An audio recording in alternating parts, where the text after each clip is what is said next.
Alors nous allons voir dans ce tutoriel comment accéder au masque de diapositive et surtout de comprendre l'intérêt de rajouter un masque de diapositive à son montage. Donc le premier intérêt, c'est d'avoir une harmonie entre toutes les diapositives, c'est-à-dire d'avoir le même fond, d'avoir les mêmes polices sur les titres, ainsi que la taille et la couleur, et éventuellement de pouvoir insérer un logo, le changer éventuellement de place si on trouve qu'au bout de son montage le logo est mal placé.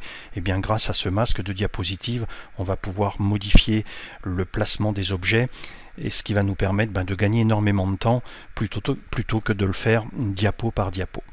Donc il y a deux possibilités d'accéder au masque de diapositive pour pouvoir commencer à le créer. La première possibilité, c'est de passer par un menu en haut, d'aller dans le menu affichage et de cliquer ici sur masque de diapositive. Ça, c'est la première façon d'aller ouvrir son masque de diapositive. Il y a une technique beaucoup plus rapide qui consiste à positionner la souris sur la première icône ici, qui est donc normale, de maintenir la touche Shift enfoncée et de faire un clic de souris. Et ça nous permet de la même façon d'arriver sur le masque de diapositive. Alors ce qui est extrêmement piégeux, c'est que lorsque l'on arrive sur le masque de diapositive, c'est la première diapositive enfant qui est sélectionnée. Donc ici nous avons la diapositive principale qu'on appelle la diapositive parent, et c'est grâce à cette diapositive que toutes les autres diapositives qui se trouvent en dessous, donc les diapositives enfants, vont être gérées. Donc généralement, quand on fait un masque de diapositive, eh bien on applique les éléments sur la diapositive parent, ce qui va ensuite générer la déclinaison sur toutes les autres diapositives.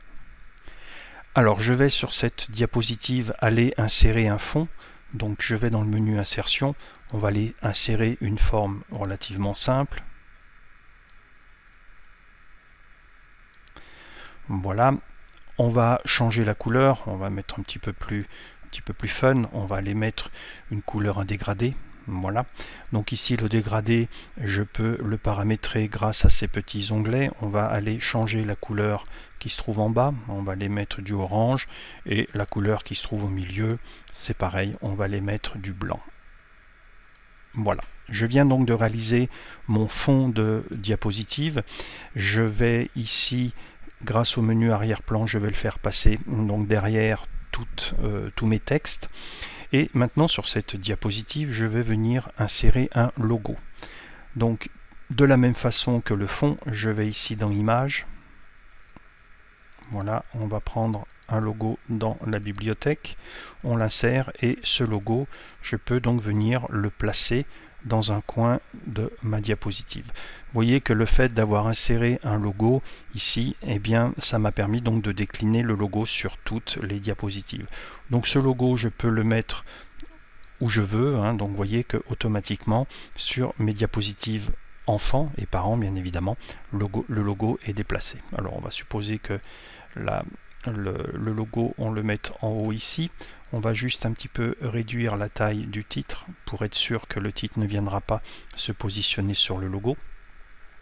Et ce que nous allons faire maintenant sur cette diapositive, eh bien, nous allons donc modifier la taille, le style du titre. Donc pour cela, je vais dans Accueil, je vais ici aller chercher de l'Arial Black.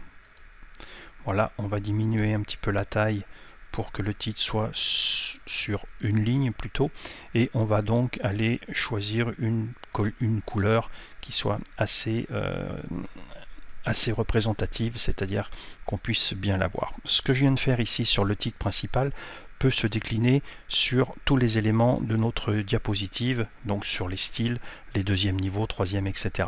Donc tout est paramétrable à partir de la diapositive parent. Je vais en bas ici sur les trois éléments changer la couleur, donc je sélectionne le cadre, je vais ici passer le texte en blanc, je vais faire la même chose pour la présentation ainsi que pour le numéro de diapositive.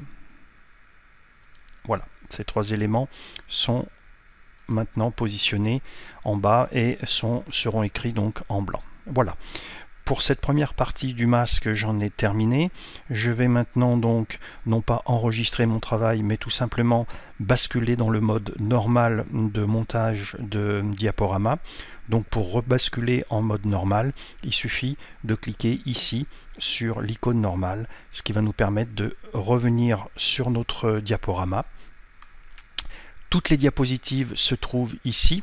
Elles sont toutes positionnées là, elles sont toutes soumises au masque que je viens de créer, et maintenant je peux très bien commencer à créer mon montage. Donc vous voyez que ici je retrouve mon titre et je retrouve mon logo.